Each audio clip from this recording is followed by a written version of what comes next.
정책 전반에 대한 철저한 검증은 국민에 대한 도리임과 동시에 국회의 책무입니다. 남들은 한 개만 있어도 낙마할 사유가 김 후보자의 경우 10여 개나 가까이 제기되고 있습니다. 김 후보자는 중국 신화대 석사과정 취득 과정의 문제, 석연치 않은 스폰서, 현금 6억 재산신고 누락, 자녀 홍콩대 인턴 경력과 해외 고액 유학 아빠 찬스, 위장 전입, 불법 정치 자금 수수, 과거 반미 행정 등 너무나 많습니다. 김 후보의 정책 역량과 안보관, 공직 윤리 측면에서 많은 의혹에 둘러싸여져 있습니다. 이러한 상황에도 불구하고 후보자 검증을 위한 증인, 참고인 채택은 거부하고 자료 제출도 하지 않고 있습니다. 총리 후보자의 청문회가 증인과 참고인 없이 치러지는 건 전례 없는 일이라고 합니다. 과거 한덕수 총리 인사청문회 당시 무려 1090건에 달하는 자료 요구와 2일간에 걸친 검증이 이루어졌습니다. 불과 얼마 전 야당 때 이진숙 방송통신위원장의 법인카드를 채집자가 3일간 청문회를 열었습니다. 국무총리는 국정을 총괄하는 자리인 만큼 이보다 더한 수준의 철저한 검증이 이루어져야 합니다.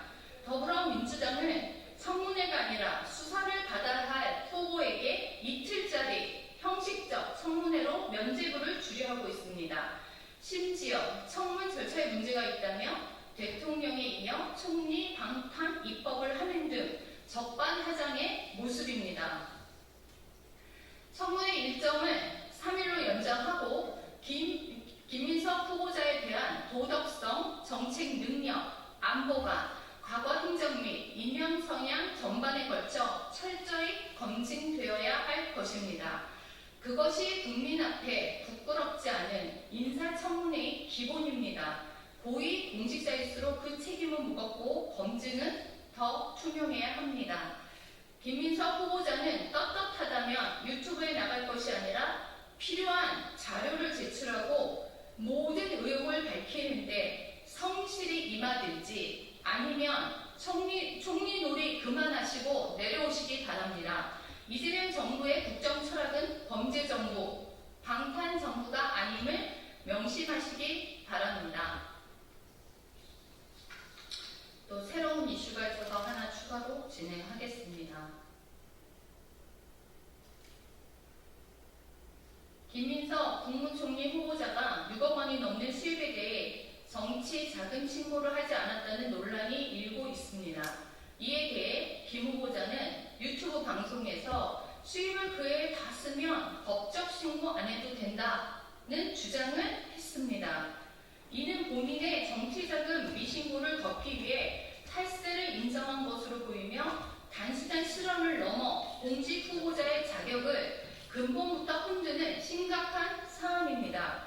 세금은 수입에 불과한 것이며 소비 여부와는 무관합니다. 그런데 수입을 다 써버리면 신고하지 않아도 된다는 말은 마치 소득을 숨기기 위해 다양한 방식으로 소득을 신고하지 않아도 된다는 뜻이 됩니다. 김 후보자는 통상적으로 범죄자들이 탈세를 위해 수익을 줄이거나 감추기 위해서 쓰는 방식을 국민 앞에서 시인한 것이 아닙니까? 김 후보자가 정당하게 수입에 대하여 성실히 세금을 납부했다면 관련 세금 납부 증빙 자료를 제출하시기 바랍니다.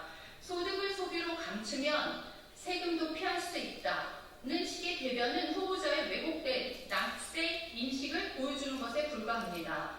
국무총리는 국가행정의 2인자이며 헌법과 법률을 준수할 의무가 있는 공직자입니다. 후보자가 세금을 피할 수 있는 방법을 무책임하게 언급했다는 것 또한 공직자의 윤리의식과 기본 자질을 의심케 합니다. 김민석 후보자의 발언은 공직자 윤리와 법의식의 총체적 결핍을 보여주는 사례입니다. 김 후보자가 통상적으로 범죄자들이 탈세를 위해 수익을 줄이거나 감추기 위해서 쓰는 방식을 국민 앞에서 너무나 떳떳하게 시인한 것입니다. 본인의 불법 의혹을 덮기 위한 어설픈 해명들이 오히려 더 큰 논란을 만들고 있습니다. 김 후보자는 국정을 책임질 자격이 없습니다. 스스로 자진 사퇴하시기 바랍니다. 네, 이상입니다. 감사합니다.